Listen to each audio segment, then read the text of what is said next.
Assalamualaikum warahmatullahi wabarakatuh. Selamat pagi anak-anak. Selamat berjumpa kembali dengan video pembelajaran prakarya kelas 8 bersama Ibu Padilla Fitriana Sari.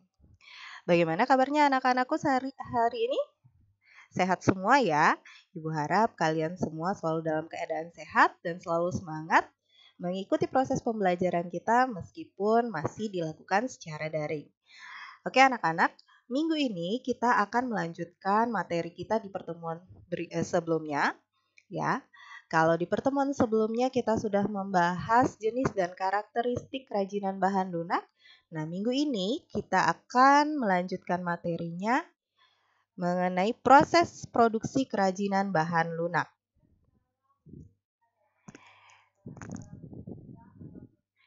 Oke, tujuan pembelajaran kita hari ini yang pertama adalah menyebutkan syarat-syarat perancangan benda kerajinan. Kemudian yang kedua, mengidentifikasi alat dan bahan pembuatan kerajinan bahan lunak. Dan yang ketiga, menjelaskan proses produksi kerajinan bahan lunak.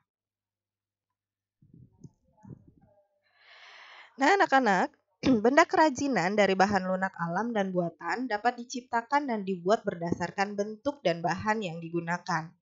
Bahan-bahan yang digunakan dapat dipilih berdasarkan jenis dan karakteristik masing-masing seperti yang sudah dijelaskan sebelumnya ya. Teknik yang digunakan juga sangat bervariasi. Semua disesuaikan dengan jenis bahan yang digunakan, kemanfaatan dan rancangan produk kerajinan. Nah, sebelum membuat kerajinan, kita perlu memahami terlebih dahulu seperti apa membuat kerajinan yang berkualitas. Maka proses penciptaannya harus mengacu pada persyaratan. Syarat-syarat perancangan benda kerajinan antara lain, yang pertama adalah kegunaan atau utility. Maksudnya, benda kerajinan yang dibuat harus mengutamakan nilai praktis, yaitu dapat digunakan sesuai dengan fungsi dan kebutuhan. Contohnya, mangkuk untuk wadah sayur atau cangkir untuk wadah air minum. Kemudian yang kedua, kenyamanan atau comfortable. Maksudnya, benda kerajinan yang dibuat harus menyenangkan dan memberi kenyamanan bagi pemakainya. Contohnya, cangkir didesain ada pegangannya. Tujuannya adalah untuk mempermudah si penggunanya dalam memegang cangkir tersebut. Kemudian yang ketiga, keluasan atau flexibility. Maksudnya, benda kerajinan yang dibuat harus memiliki keserasian antara bentuk dan wujud benda dengan nilai gunanya. Contohnya, sepatu. Sepatu dibuat sesuai dengan anatomi dan ukuran kaki kita. Kemudian yang keempat, keamanan atau safety. Yaitu benda kerajinan yang dibuat tidak boleh membahayakan penggunanya. Ya, jadi setiap benda kerajinan dibuat itu harus aman digunakan ya dan tidak membahayakan bagi penggunanya. Contohnya piring dari serat kelapa. Piring dari serat kelapa harus mempertimbangkan komposisi zat pelapis atau pewarna yang dipakai sehingga tidak berbahaya ketika digunakan sebagai wadah makanan. Nah, kemudian yang kelima, syarat yang terakhir adalah keindahan atau estetik. Benda yang indah mempunyai daya tarik lebih dibandingkan benda yang biasa-biasa saja. Keindahan suatu benda dapat dilihat dari beberapa hal, di antaranya bentuk, hiasan, ornamen, dan bahan bakunya. Nah, itu syarat-syarat perancangan benda kerajinan ya. Jadi ketika kita akan membuat benda kerajinan, dalam proses penciptaannya itu harus mengacu pada persyaratan-persyaratan tersebut. Nah, karya kerajinan yang baik dapat dihasilkan dengan proses perancangan yang baik pula. Oleh sebab itu, proses perancangan karya kerajinan harus memperhatikan hal-hal berikut. Yang pertama, proses perancangannya. Kemudian setelah itu adalah tentukan bahan, Jadi menentukan bahan-bahan apa saja yang akan kita gunakan. Kemudian setelah itu kita cari ide dari berbagai sumber. Bisa dari buku, dari internet, atau sumber-sumber yang lainnya. Nah, tahap yang selanjutnya adalah membuat sketsa karya. Nah, dalam pembuatan sketsa karya, ini usahakan membuat tidak hanya satu sketsa karya saja, ya, tidak hanya satu sketsa saja, tapi buatlah beberapa sketsa untuk nanti dipilih dan ditentukan mana sketsa yang terbaik, ya, yang akan digunakan. Nah, setelah itu, setelah sketsanya dapat ya mana yang terbaik, tahap selanjutnya adalah mengumpulkan alat dan bahan, ya, mengumpulkan alat dan bahan yang akan digunakan. Nah, setelah alat dan bahan terkumpul, kita masuk ke tahap pembuatan produk. Setelah tahap pembuatan produk, ya, ketika produknya sudah jadi, produk tersebut akan dievaluasi atau diuji coba produk. Nah, setelah itu kita melakukan revisi produk. Ya, kalau ada yang kurang, ada yang belum pas, maka produknya harus direvisi. Oke, nah selanjutnya kita akan masuk ke pembahasan mengenai proses produksi kerajinan bahan lunak alam. Nah, minggu ini proses produksi kerajinan bahan lunak alam yang akan kita bahas hanya di kerajinan keramik saja, ya. Jadi minggu ini kita hanya membahas proses produksi kerajinan keramik, ya.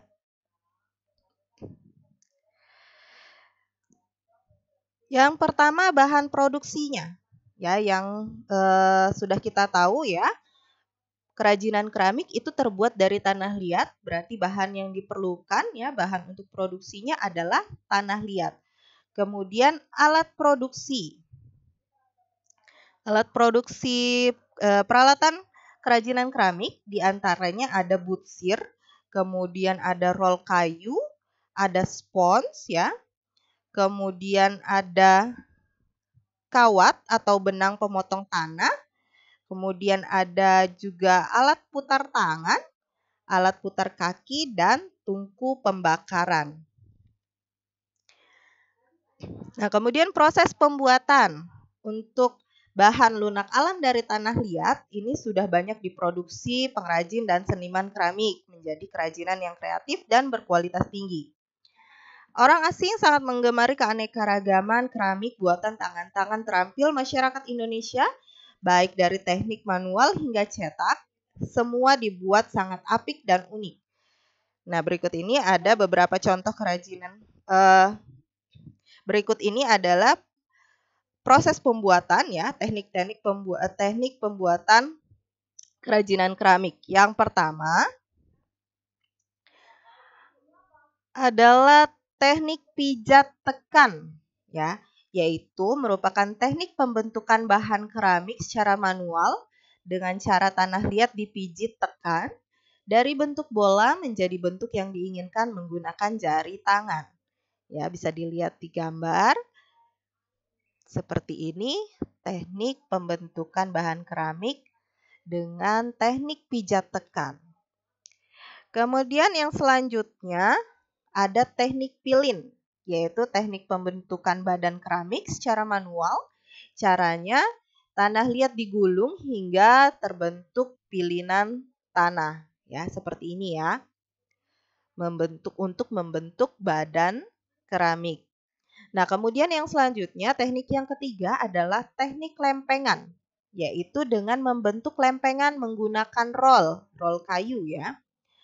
Lempengan digunakan untuk membuat karya keramik yang berbentuk persegi atau silinder. Kemudian yang selanjutnya teknik cetak, yaitu merupakan teknik pembentukan dengan acuan alat cetak, ya, dapat digunakan untuk memproduksi kerajinan keramik dalam jumlah yang banyak dan waktu relatif singkat dengan bentuk dan ukuran yang sama pula. Teknik cetak ini meliputi cetak padat dengan teknik press atau tekan, dan cetak basah atau cair dengan teknik cor. Ini gambar untuk teknik cetak padat dengan teknik press ya. Kemudian yang ini adalah proses cetak basah atau cair dengan teknik cor. Kemudian yang kelima, teknik putar, yaitu teknik pembuatan keramik dengan menggunakan alat putar. Teknik pembentukan dengan alat putar dapat menghasilkan banyak bentuk yang simetris, bulat atau silindris, dan bervariasi. Ya, caranya seperti ini, seperti yang kalian lihat di layar ya. Yang pertama, tanah diletakkan pada posisi centering atau posisi tengah, lalu buat lubang di tengah gumpalan tanah, ya seperti ini. Kemudian putar kick wheel atau alat putar kaki dengan posisi tangan menahan bentuk tanah agar tetap centering. Ya. Kemudian naikkan tanah membentuk kerucut dengan menekan tanah bagian samping untuk memadatkannya. Kemudian yang selanjutnya, perbesar lubang dan naikkan tanah liat ke atas dengan tangan perlahan-lahan. Dan selanjutnya yang terakhir, ratakan bentuk tanah membentuk silinder atau vas. Nah, itu teknik-teknik yang digunakan untuk membuat kerajinan keramik. Selanjutnya produk kerajinan keramik. Ya. Bahan lunak alam dari tanah liat sudah banyak diproduksi pengrajin dan seniman keramik menjadi kerajinan yang kreatif dan berkualitas tinggi. Nah, ini adalah contoh-contoh produk kerajinan keramik ya, yang mungkin anak-anak pernah lihat atau ada di rumahnya. Ya, ada guci keramik, kemudian ada vas bunga, ya, vas dari keramik, kemudian ada juga teko dan cangkir ya, gelas dari keramik. Nah, oke anak-anak, sekian materi yang dapat Ibu sampaikan hari ini. Semoga kalian dapat memahami materi yang sudah Ibu sampaikan. Nanti untuk penugasan akan Ibu sampaikan melalui grup WA kelas masing-masing ya. Sampai bertemu di video pembelajaran berikutnya. Selalu tetap semangat dan jaga kesehatan. Assalamualaikum warahmatullahi wabarakatuh.